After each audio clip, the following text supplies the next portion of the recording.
Overcoming self-sabotage is definitely one of the major components of self-love and self-care. It's so easy to forget just how powerful our subconscious minds can be. We're often completely unaware of how our actions or inactions are affecting our lives. We will complain about things that never work out for us, saying we have bad luck or we just don't have what it takes to be successful. But what we fail to realize is that we're actually creating our own circumstances through subconscious self sabotage. In order to overcome self sabotage, we must first have to use conscious awareness to explore all of our emotions and fears and understand how they influence our actions on a day to day basis. Once we've determined the cause of the destructive behavior, we can then take the steps that we need to prevent it from happening in the future. So, what's really happening when we sabotage ourselves? Subconsciously, we may be frightened by a particular outcome. Even though we may want it, we're scared of what's going to happen or what might happen. It's the question of all of the what ifs. Take, for example, you're trying to lose weight. Many overweight people struggle for years trying diet after diet, uh, workout plan, trainers, whatever it is. And they they will even try to force the weight off of themselves. But what's happening beneath the surface? Do you really want to lose the excess pounds? They may say that they do, but what if their layers of fat are providing some sense of protection and security in an uncertain world? What if they feel the need to cover up and conceal themselves?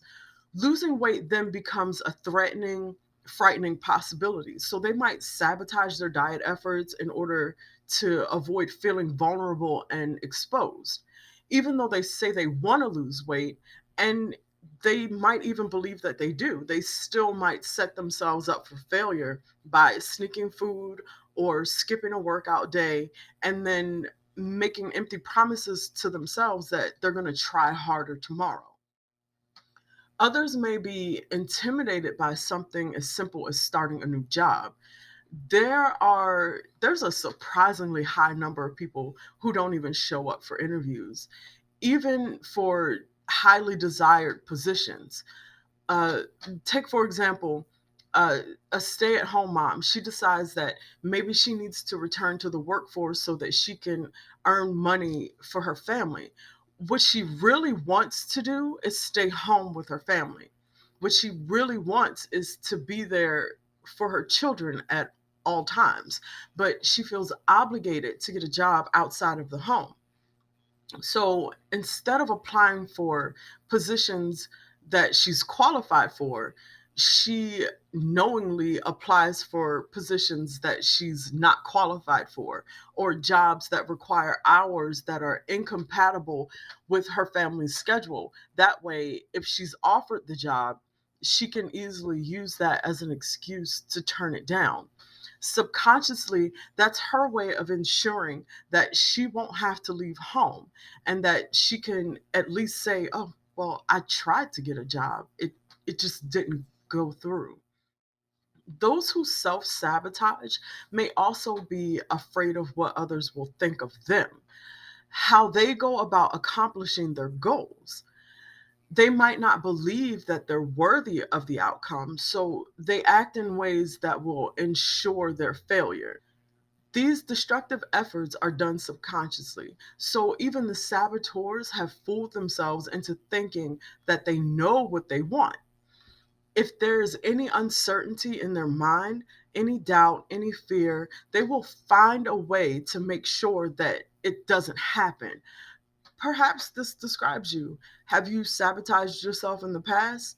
Are you still doing it now? Are you not able to move forward with your goals no matter how hard you try?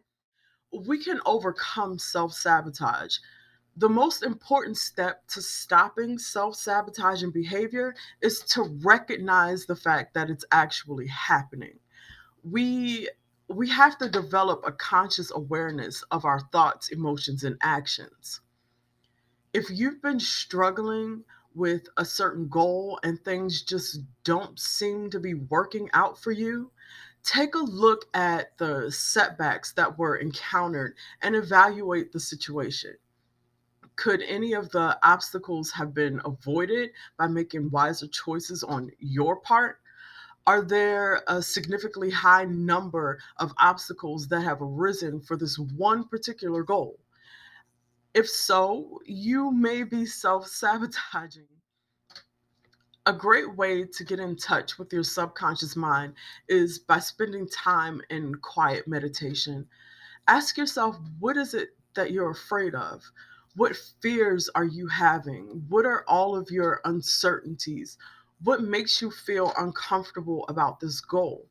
For what reason would you have to hold yourself back? Use a journal and write these questions down and then answer them. Writing can help you to connect with the deepest parts of yourself. It might take time and practice, but exploring these possibilities can dramatically help you get out of self sabotaging rut. When we finally understand that we're in control of our own success, we'll be set free from all of our limitations.